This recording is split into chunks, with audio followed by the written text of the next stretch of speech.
This is the story of Herne the Hunter.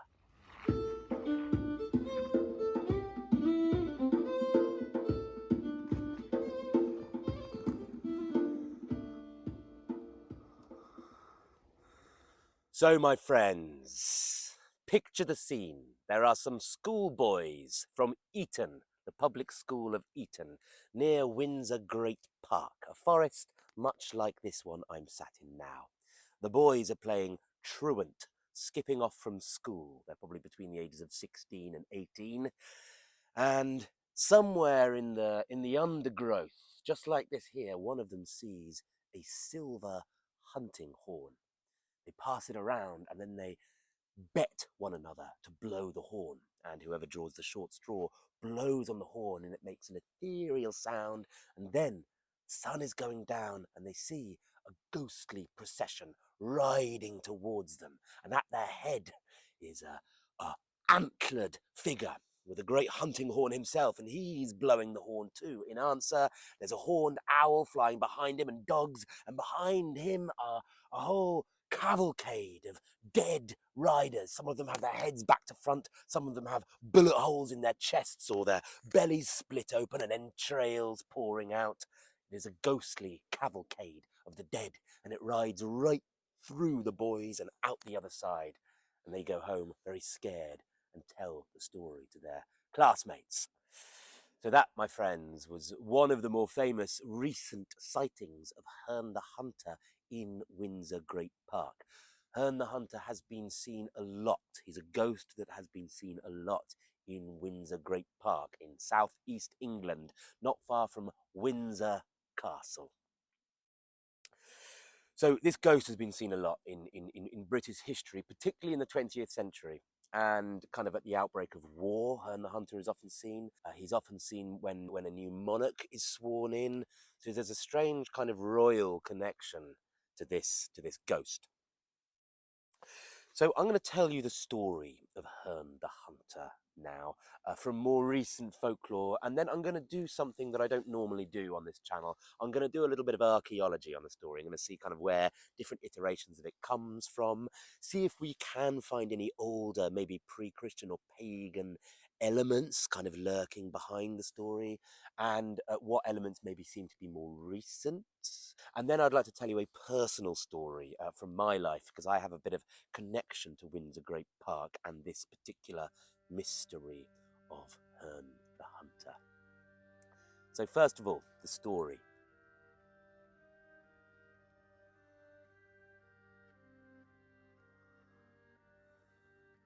It is during the reign of Richard II, and Richard II likes to hunt. He has many gamekeepers of Windsor Great Park. Windsor Great Park is the royal hunting ground of the English monarchy for many years since the Norman conquest. Now, King Richard, he has a favourite gamekeeper. It's not the head gamekeeper, it's one of the other ones, whose name is also Richard. Richard Herne, his name is. And he's a very good gamekeeper, and he's a sort of a good, honest man. And because he's clearly the king's favourite, this gamekeeper, Herne, he's inspired a bit of jealousy of the other gamekeepers. So one day, fine day, just like today, in a forest just like this one, King Richard and his chief gamekeeper spy a great stag, a great white stag running through the woods. And the king, on his fine white horse, gives chase in all his finery. And his favourite gamekeeper, Richard, is the only one that can keep pace. All the other gamekeepers and all the other retinue and all the other hunters and nobles, they fall away into another part of the forest. And it's just Richard, King Richard, and his gamekeeper, Herne, following this stag, until suddenly they come to the River Thames that runs through Windsor Great Park. And the stag has nowhere to go. And it stands its ground. It turns around, paws the ground, and charges at the king, charges at the monarch himself. And that stag gores the king's horse and tips him sprawling into the mud. So all his fine clothes are covered in muck. And then the stag turns from the gored horse and lowers his antlers and charges at the king himself and is about to gore the monarch to death. Herne, quick thinking, leaps out of his saddle and positions himself between his monarch and this stag. And the stag puts the full force of his antlers into Herne and guts him, just gores him, disembowels him. But Herne, in the last minute, pulls a knife from his belt and just manages to slip it into the creature's eye and into its brain, killing it dead. And then it dies there, its blood mingling with Herne's as Herne dies in the mud slowly. But he saved the life of the king. The other gamekeepers eventually find the king and, help him to his feet. And they sort of bandage up Herne as best they can. And the king is rather distraught that his favourite gamekeeper is, bleeding out here in the mud. And the king, there and then, makes a promise to this gamekeeper, Herne. He says, if you can get through this, if you can survive, I will make you head gamekeeper with all the, with the little house in the park and all the perks that come with that job. Well, obviously the head gamekeeper was standing right there and was a little bit put out by this. So were all the other gamekeepers that felt they were, somewhat higher on the social ladder than this upstart Herne. But obviously they didn't say anything. It was the king's decree. Also, it looked like Herne was going to bleed out there in the mud. Just at that moment, a figure arrives. It's almost as if he stepped out of the wood itself. He was a well-known figure, a local witch or service magician, cunning folk. His name was Philip Urswick, a witch and poacher who lived on Bagshot Heath, which is a wild place in the middle of Windsor Great Park. And the king said to Philip Urswick, if you can cure this man, you will be handsomely rewarded. So Philip Urswick set about curing Herne the Hunter with his strange forest magic, with his woodland ways. He packed Herne's wounds with sphagnum moss. He began to collect herbs from the forest floor and other ointments he had about his person, and he made a brew, some sort of spell work he did on Herne, forcing a draught down his throat and packing his wounds with this and that. And as part of the ritual to cure Herne, he actually cut the horns off the stag and fixed them to Herne's head, kind of cut them into his skull and tied them on. And then a stretcher was made to carry this huntsman back to the hermitage, the little hut of this forest magician. And he was wrapped in the skin of the deer himself, packed in moss and carried on a stretcher of bramble and briar to this little hut at the edge of the forest. The keepers went with Herne and Philip Urswick. The king and his other retainers went back to Windsor Castle.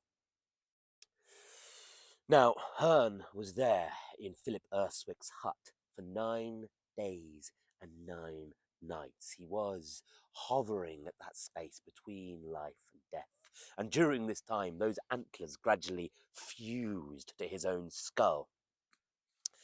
Now, at one point during this strange and unholy, almost shamanic initiation and putting back together of Herne the Hunter, the other gamekeepers of Windsor Great Park made an appearance at Philip Urswick's hut, and they forced an agreement upon him, probably at sword point. They said that if you heal Herne the Hunter, very well, but I want you to promise us that he will lose all of his skill in hunting, all of his woodcraft, all of his skill in tracking animals, all of his wood skill. He's got to lose all of his talents, because then the king will have to, get rid of him. And we will pay you handsomely for this, but you have no choice. So Philip Urswick, being a magician of his word, agreed to these demands for a price. But, said the magician. I want something from you, he said to the keepers. When the time comes, you will do something for me, and I'm not going to tell you what it is yet. You will know when the time comes. Bit mysterious, but they begrudgingly agreed. So, after this strange healing period, this strange liminal brush with death, Herne was indeed returned to full health, and the antlers were sawn off his head, because it would be a bit weird. And then he presented himself to Windsor Castle for his promotion to the head keeper of Windsor Castle. But you know, a funny thing, true to his word, Herne the Hunter had been cursed by that magician who had healed him, and he had lost all his hunting skill. He was an embarrassment. He was an absolute disgrace. He couldn't even track a mangy fox through the bush. So after several weeks, Herne, who had been promoted to head gamekeeper, was sacked in disgrace, and he turned to drink and despair and depression. The one thing, his one livelihood had gone. The magic of his fingertips had gone. And in despair, one stormy night, a peddler found the body of Herne the Hunter hanging from an oak tree in the middle of Windsor Forest. News of Herne's suicide reached the other gamekeepers, and they went at dawn the next day to cut down the dead man and carry the sorry news to the king. But the body wasn't there. And in the days and weeks that followed, those gamekeepers found that they too had lost their skill at hunting and tracking and trapping. All of their woodcraft had been lost, just like Herne. The gamekeepers went to Philip Urswick. They knew the wizard was behind this. And Urswick laughed and said, there is a way that you can recover your lost skills, but you have to do what I tell you. You must appear at Herne's oak, at the oak where Herne hung himself, tomorrow evening with all your dogs and all your horses and your hunting gear ready for a hunt. You will appear there, and then you will know what to do. So sure enough, the gamekeepers arrived in the gloaming, in the half-lights of winter, which is coming soon. They appeared at Herne's oak tree.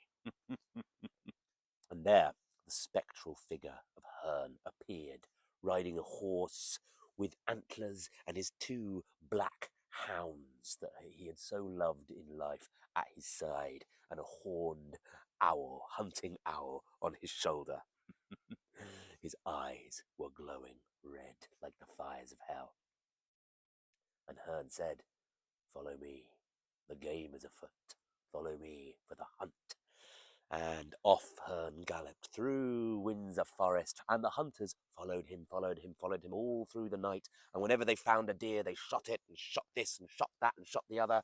Night after night after night after night, the gamekeepers of Windsor Great Park were poaching and hunting the king's deer. And of course, word reached the king, and the poachers, as they now were found one after the other, and they were executed, hanged, off Herne's very same oak tree, until every single one of those treacherous gamekeepers were dead. But the game didn't stop there, because even in death, they had to follow Herne, hunting, nothing, through the forests of Windsor Great Park for eternity. And they have been seen again and again and again ever since. Whenever there's an outbreak of war, Herne's hunt is seen running through Windsor Great Park.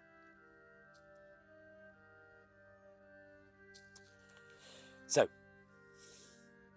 that's the story of Herne the Hunter. A really interesting piece of folklore, because it kind of sits at, like a lot of folklore does, it sits at an intersection between folklore and history, and also literature in this case. Also perhaps with some elements maybe of an earlier pre-Christian belief system seeping in there. A lot of people might throw shade on that idea, but I'd like to explore it a bit more now. The earliest mention of Herne the Hunter, I'm going to do a bit of archaeology on this one because it's interesting. I don't normally like doing this too much, working on the archaeology of a story, because I believe as a storyteller there are energies and entities present in the stories that don't really like to be over-analysed.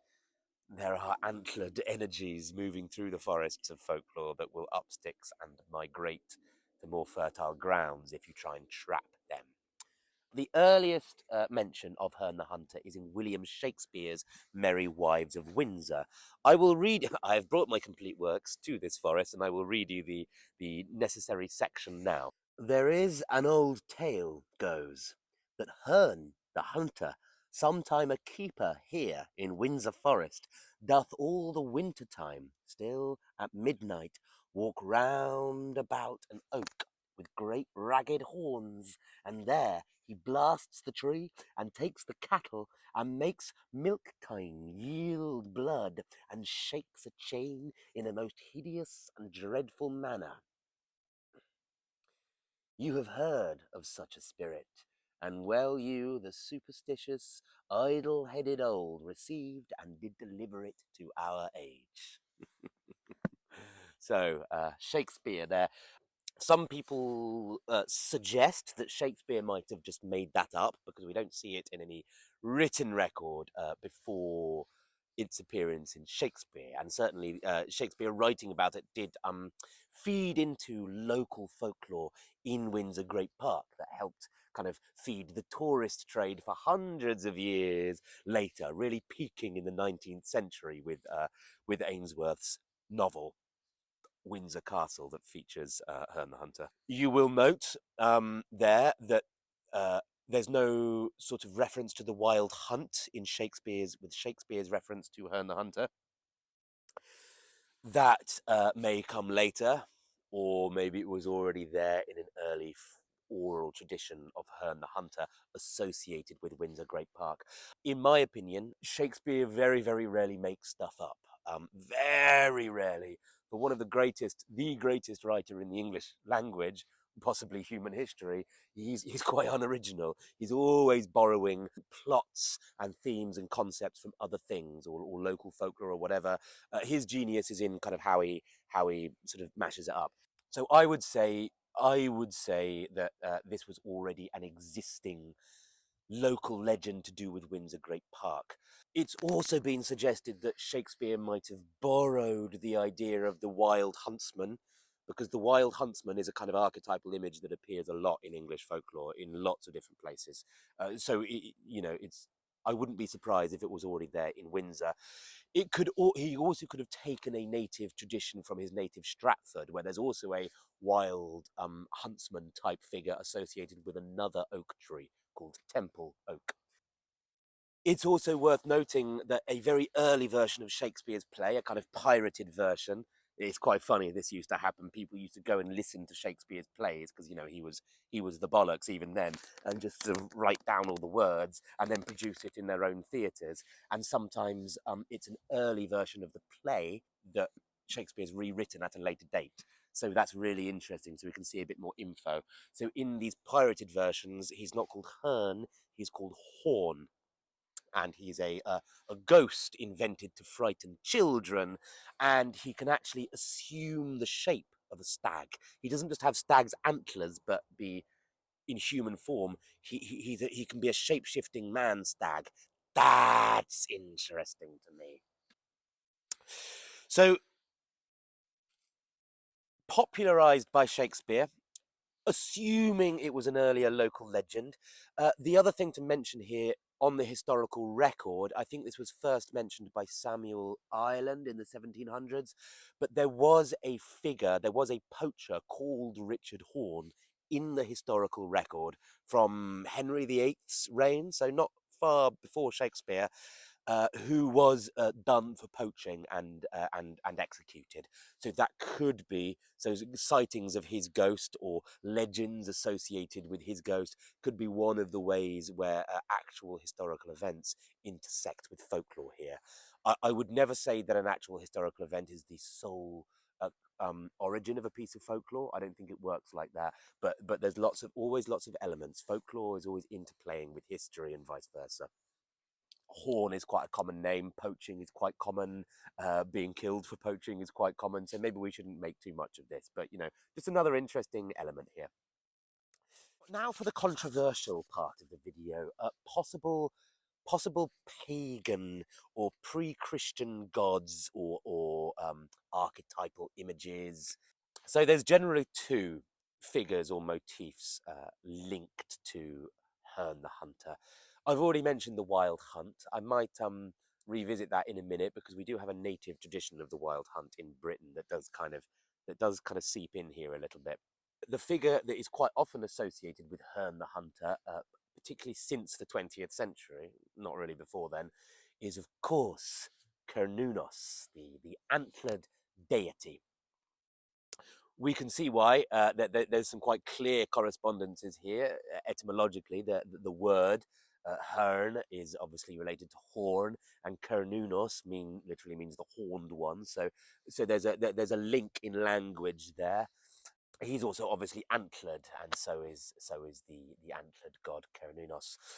If I've got my historical hat on, I would probably say that Cernunnos proper is associated with Gaul. In fact, we only see his name written once on the Pillar of the Boatman in modern-day Paris.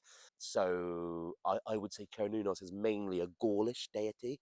But that's not strictly true. Cernunnos has kind of porous edges. One example, the most famous image of Cernunnos is, of course, on the Gundestrup cauldron, which is found in a bog in Denmark. So outside the Roman Empire and outside the Celtic region, also not entirely Celtic imagery on it. Some of it is Thracian, so a bit of a question mark over that one, just showing that this antlered god figure is perhaps a little bit broader and maybe older than just this Gaulish iteration.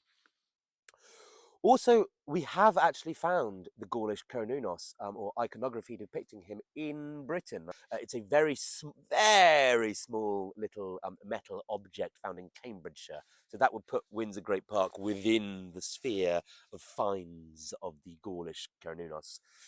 We also do find horned deities in Britain in the Roman era. Up on Hadrian's Wall, there was a horned god.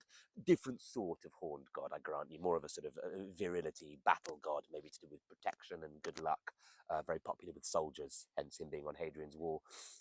Also in British and Irish mythology, we see Cernunnos type figures or just very interesting synchronicities and parallels. I mentioned one of these on my Horned God video. It's in the Mabinogion, the collection of medieval Welsh stories where there is a kind of guardian of the forest surrounded by animals holding a big stick. So one could argue that there was an earlier god there that kind of filtered in. It's important to mention with Celtic polytheism that our Celtic ancestors didn't really create anthropomorphic images of gods. Maybe there was a taboo about it. It's only when the Romans came in that they started doing that. So it's almost like shining a spotlight on all these hidden Celtic gods. I guess what I'm saying by this is just because we don't see a depiction of Cernunnos doesn't mean he wasn't there in Britain as well as France. There was a lot of interplay between those peoples. But that's a long time for even a kind of vague cultural memory of a deity to then find its way into folklore. Possible through the images and archetypes of the collective unconscious, but that's a different kind of argument. So if we're going to make a strict historical evolution argument, Cernunnos is sort of more difficult to link in there. Much more appealing from a strictly historical argument would, of course, be Woden, the Anglo-Saxon iteration of the Norse god Odin. We know he was wildly popular in the area of Windsor Great Park. He was also popular in this forest. When we're talking about Woden, when we're talking about the one-eyed god, I have to tell you this story just very briefly because it's associated with this actual forest I'm sat in. It's called Squire Parker of Lush Hill, who had an estate a few miles north of here near Highworth, and he was out hunting one day with his retinue, and he saw a white stag. Saw a white stag and chased the stag but lost it, and he became obsessed with chasing this white stag. He kind of went mad and spent all his fortune until all his retainers and fellow gamekeepers just began to fall away, and it was just him riding, torn by brambles, riding through the night, always chasing this white stag. And eventually he got close to it and became embroiled in a whole ghostly hunt, and the leader of the hunt had one eye, clearly probably a reference to Odin, or Woden, I should say. And the one-eyed leader of the hunt led Squire Parker up to the white stag, and Squire Parker touched its antlers, and then he woke up on the lawns of his estate, all sort of ragged, and he never saw it again. So a kind of that is a wild hunt type story that is native to Britain. It was collected in the 19th century by Alfred Williams, so it's entirely possible that it could have been influenced by Germanic wild hunt traditions, or it could have been a relic of the Anglo-Saxon god Woden, who was very popular in Wiltshire. You see his place name all over the place, Wansdyke and Woden's Barrow. Sometimes I think maybe folklore can get double-ended. You know, you can have a modern thing and an ancient thing at the same time. So that's an example of a Woden figure appearing in a native British wild hunt tradition. I don't want to go too into the Germanic wild hunt tradition because I want to make another video about that, but Odin is normally the leader of the wild hunt in the European tradition, the Asgard Ride, as it's sometimes called. And normally his retinue are warriors, sometimes they're Valkyries, sometimes they're spirits of the dead. Odin is very much in this role, he's quite often in his role as a psychopomp, you know, as a leader of souls of the dead. So it's very, very strongly possible, I think, that a remnant of Woden worship in Windsor Forest might have seeped into local folklore here. Woden worship in that part of England probably would have properly ended at around the 8th century, but maybe some remnants, folkloric remnants in the 10th, and then Shakespeare's writing in the 16th. So it's a few hundred years. That's plausible for me.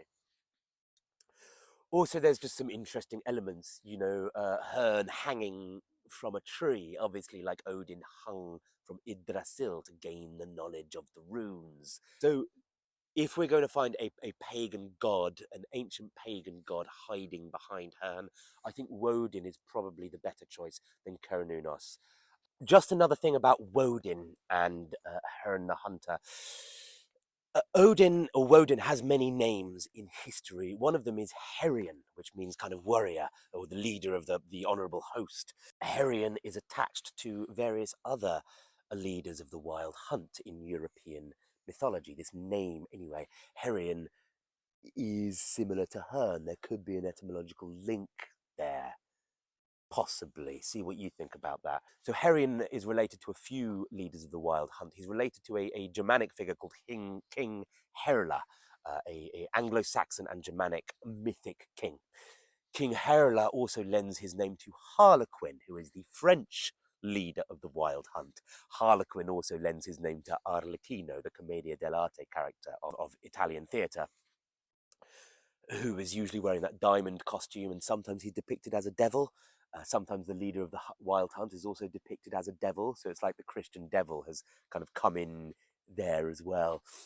I'm going to talk about the European tradition of the wild hunt in another video, but in the British tradition, King Herla he appears in a story from the 12th century, which is interesting because that's when a lot of European wild hunt folklore is being written down as well. King Herla in this story is riding out in a forest, and he encounters a kind of magical dwarf, very richly dressed, riding a goat. I think he might even have goat horns and a rich red beard. This is a classic otherworld figure. And this king of the other world, this dwarven king of the other world, says to King Herla, I will come to your wedding in a few days' time, and I will bring lovely things, but you will come to my wedding a year and a day after that. Deal? And King Herla says, yeah, magical dwarf, come to my wedding, why not? So the magic dwarf goes to King Herla's wedding and brings all these gifts and his great retinue of wonderful things, and they have a jolly good time. A year and a day later, King Herla and his court ride off to the mountain domain of this underworld king, this dwarf king. And they have a gay old time in the underworld chambers. Many, many, many days pass, and then King Herla and his court decide it's time to go back to the real world. And the dwarven king gives King Herla a little hound, a little dog, and says that do not dismount, any of you guys, until the dog dismounts first. Okay, it's very important that you do that. Deal? Capiche? So King Herla says, all right. And they ride out of the dwarven kingdom back into England. Things seem a bit different, and a couple of the men, forgetting the instructions, get off their horse, and instantly they turn to dust. Then they see a peasant, and they speak to the peasant and say, what's, who are you? And the peasant can barely understand them. And the peasant realizes, you're talking British, the old language that my grandfathers used to speak. But England is Anglo-Saxon now. I can barely understand you. And King Herla says that he is King Herla. And the peasant says King Herla was a mythic king that rode off into a mountain hundreds of years ago and never returned. And so King Herla and his men have to ride forever through the liminal, through the in-between, because that dog on King Herla's lap never dismounts, and they're cursed to lead a wild hunt forevermore. So that's a native British version of the wild hunt, where it's a royal retinue. King Arthur is also sometimes the head of a royal retinue. This connects to a very old tradition of the chthonic defenders of the realm, King Arthur being another one, Francis Drake being another one, that always appear when the nation is threatened. That's why it's really interesting that actual ghost sightings of Herne the Hunter have been seen at the outbreak of the First and Second World War. It's really interesting, kind of linking, in actual hauntings, linking Herne into an older folkloric motif that he was not associated with, as far as we know, before. It's always important to note here, though, that just because we haven't seen a piece of folklore written down doesn't mean it's not there in the oral tradition, let alone when we start employing ideas like the collective unconscious. But I do need to emphasize that most of the folkloric elements are later. They come from the 19th century. So these elements might be retrofitted in, but sometimes it's both. Sometimes I find it's both. I'm just going to also read you a quote by a historian, Ronald Hutton, now, because I think this is really interesting. Herne is essentially a literary figure whom modernity has back projected into the pagan past. Equally, it is possible both to argue that this back projection cannot positively be disproved, and that literary creations can have a spiritual life of their own, or even channel the hitherto unsuspected presence of actual divine powers. Wow, that's to hear that from a sort of card-carrying, quite conservative academic is really interesting. Sort of suggesting that, yes, Herne might be mainly a literary creation. I don't think he is, by the way. I think he existed in earlier folklore, and later literature has just embellished the fact. But even assuming if he was, or if that is the case, allowing for the possibility that there is some divine energy there that's being manifested in a later iteration. That is so interesting. And Ronald Hutton there doesn't actually mention by name the Jungian concept of the collective unconscious and the images and archetypes common to all of us that sometimes kind of pour into our folklore and our literature. The question I was asking at the beginning, is Herne the Hunter a pagan god? Well, yes, to many Wiccans and sort of contemporary pagans today, they do a lot of work with Herne, and Herne appears a lot, I'm told, in visions. People are still witnessing Herne as a kind of semi-divine rather than ghostly or demonic figure stalking through the forests of Windsor Great Park. So there is, people are subjectively experiencing an entity there, clearly. Was there a historic pre-Christian god called Herne the Hunter? No, not that I can find, although there are, as I've already looked at, some interesting links with gods like Cernunnos and like Woden, the one-eyed god. When we're talking about old deities as well, maybe it's worth mentioning some other kind of indigenous British gods of the wild hunt. I would like to mention Gwyn, one of the lords of the other world. Sometimes he's the lord of the fair folk, the fairies. Normally has quite a dark aspect. He's a psychopomp. He guides souls of the dead to the other world, a bit like Odin. And in later Herne the Hunter stories, like Herne the Hunter, so there's an older image there, or many older primordial images of these spectral leaders of ghosts. And Herne the Hunter, I would say, is maybe a more recent iteration of that much older idea. Anyway, I told you I would tell you a personal story about my connection to Windsor Great Park. So I mentioned at the beginning that I, for many years, was a Shakespearean actor. So once, about 10 years ago, I was doing a play in Windsor Great Park. It wasn't Merry Wives of Windsor, it should have been. It was actually Midsummer Night's Dream. Now, this was quite a posh show. The people that sort of put the show on had quite a lot of money, and they had royal approval, which is kind of, you know, interesting. It was actually commissioned by Princess, I don't know, Beatrice, I think. So while I was doing this show, which was in a ornamental garden inside Windsor Great Park, I didn't want to drive all the way back here to Wiltshire each night.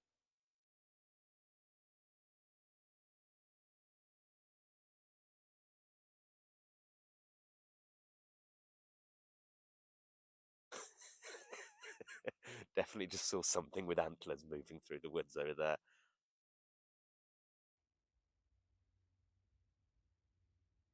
Where was I? It's like what I was saying about maybe using word like archetype too much, and then, or if you mention these entities, sometimes they stalk into the forest of your imagination or into the actual forest over there. Where was I?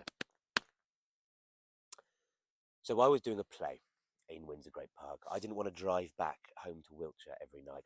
Luckily, there was some squatters living not far from where I was doing the play in Windsor Great Park. It was called Runnymede Eco Village. It was a collection of people that were, at the time, kind of connected to the Occupy movement, if you remember that. There were a group of people that lived outside of society, and they'd taken up residence in these woods. A load of hippies in tree houses. They got bulldozed in the end and moved away, as usually happens. A temporary autonomous zone, you might say. Anyway, I was living with these environmentalists. I would just park my car in the car park and I'd have a little bivvy bag. Sometimes I'd be able to stay in one of the huts if one of the residents was away. And I met some very interesting people and I saw a lot of strange things. There were some sort of environmentalists and protesters among them, but also it was like a magnet for waifs and strays and dispossessed people, maybe people struggling with mental health or drug addiction or homelessness or whatever. And that was kind of the idea, was people living on the edge of society, a bit like Philip Urswick in our story. And also Windsor Great Park has a history of service magicians, you know, magic workers. Most forests in England have a history of magic workers. I don't think Philip Urswick was a historic one. I think that's part of later folklore. But there are many magicians in have been in Windsor Great Park, including in that community. There were a lot of people reading certain books on Aleister Crowley and Peter Carroll and chaos magic and sigil magic and all sorts of those things. A lot of LSD flying around, a lot of people practicing sorcery in its modern iterations. And there were some dark energies in that wood. I heard and saw strange things. The first night I arrived, I a woman asked me if I could drive her to the Thames because she had sealed in a mirror a demon that they had caught the night before and they wanted to chuck it in the Thames. So, you know, I obliged and she went and did what she needed to do and cast out that demon. Make of that story what you will. All I'm saying is that there was an experience of people living there of a dark and demonic force in Windsor Great Park. And I can confirm that there was strange energies in parts of that forest, just real malevolent forces. I didn't see a ghost of Herne the Hunter, but there was a presence there that was felt and seen by many. It's also interesting in the context of this story. I think Nick Hayes makes this point in the Book of Trespass, which talks about Herne the Hunter. The Book of Trespass is a great book. If you live in the UK, you might be interested in it, but it's about how 1% of people own 70% of the land in this country, which is sort of obviously deeply unfair, and we're kept off access to it. That's part of the point what this squat was all about, because it was occupying space near Magna Carta, near kind of one of the spiritual epicenters of the Western world. So it's kind of like reclaiming that, and the people living in this community that I was a part of, just briefly, just for about 4 weeks, were the dispossessed. The wild hunt in both European and British tradition are often the dispossessed. They are the thieves, the bandits, the poachers that have been killed, the people that have been turfed off their land by a landowner during the Enclosure Act, people that have been murdered by highwaymen. Those are the followers of the spectral hunt. They are the dispossessed.